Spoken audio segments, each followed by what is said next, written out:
Saudara, istri pengacara korban penembakan di Bone, Sulawesi Selatan diperiksa di Mapolda Sulawesi Selatan. Istri korban membawa sejumlah bukti yang akan diserahkan ke penyidik. Mariam, istri pengacara korban penembakan orang tidak dikenal menyebut mencurigai 3 orang dalam kasus penembakan suaminya saat malam pergantian tahun. Ia pun menyebut sudah menyiapkan sejumlah bukti-bukti, termasuk ancaman yang diterima suaminya sebelum terjadinya penembakan. Bukti-bukti tersebut akan diserahkan ke penyidik saat diperiksa hari ini di Mapolda Sulawesi Selatan.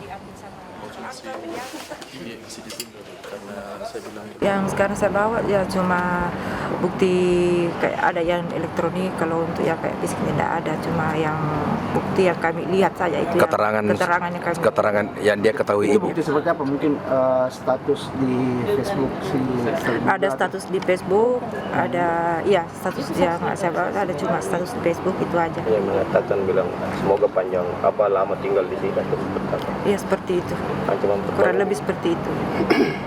Yang tulis di Facebook akunnya laki-laki perempuan apa? Laki-laki.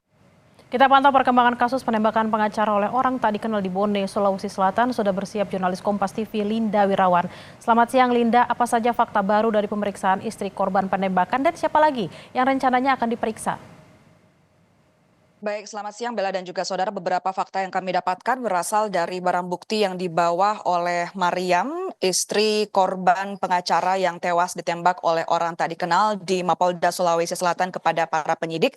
Di antaranya barang bukti yang dibawa oleh Mariam yakni handphone korban dan bukti foto media sosial terduga pelaku yang melakukan pengancaman kepada korban sesaat sebelum kemudian kasus penembakan terjadi. Akan menyusul barang bukti lain yang juga akan dibawa yakni berupa berkas perkara yang pernah korban tangani, dan Mariam selaku istri korban pengacara yang tewas ditembak oleh orang tak dikenal sudah membawa barang bukti tersebut ketika sedang diperiksa sebagai saksi kunci di Mapolda Sulawesi Selatan kemarin, tepatnya tanggal 6 Januari 2025.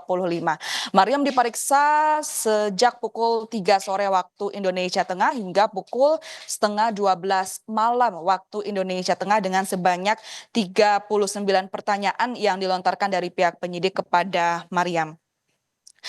Selanjutnya kemudian istri korban menyebut kepada penyidik mencurigai sebanyak 3 orang, di mana 3 orang ini 1 orang dicurigai karena sesaat sebelum kejadian ketika kemudian santap malam tahun baru dilakukan di tempat kejadian perkara, orang yang dicurigai ini sempat menyuruh korban untuk menggeser tempat duduknya dan tidak lama kemudian kasus penembakan itu terjadi. 1 orang lainnya yang dicurigai adalah orang yang melakukan pengancaman kepada korban yang terkait dengan kasus perkara yang ditangani oleh korban, dan 1 orang lainnya dicurigai karena di sore hari kejadian orang yang dicurigai ini bolak-balik dan juga mondar-mandir di depan tempat kejadian perkara sebelum akhirnya di malam hari kasus penembakan ini terjadi.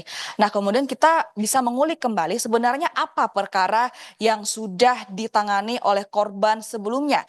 Istri korban sempat membeberkan kepada awak media bahwa korban sedang mengerjakan total 6 kasus yang dibagi menjadi 3 kasus pidana, 1 kasus perdata, dan 2 kasus perceraian.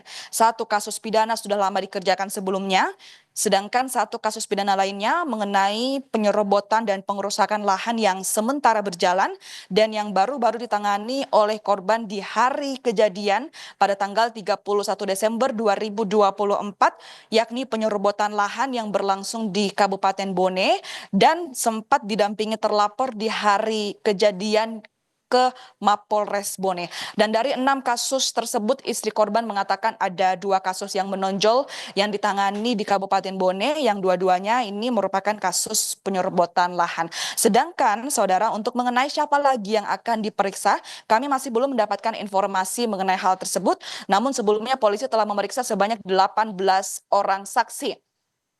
yang telah dimintai keterangan dan dituangkan dalam berita acara pemeriksaan terbagi menjadi saksi yang berada di tempat kejadian perkara, saksi yang berada di sekitar tempat kejadian perkara, dan saksi di luar tempat kejadian perkara. Mengenai kemudian siapa pelaku dan sebenarnya apa motif pelaku, polisi hingga saat ini masih terus melakukan penyelidikan, dan dari pihak Polda Sulawesi Selatan terus mengimbau kepada masyarakat untuk tetap tenang dan tidak tergiring oleh opini yang berada di luar sana sambil menunggu penyelidikan dari pihak kepolisian. Bella.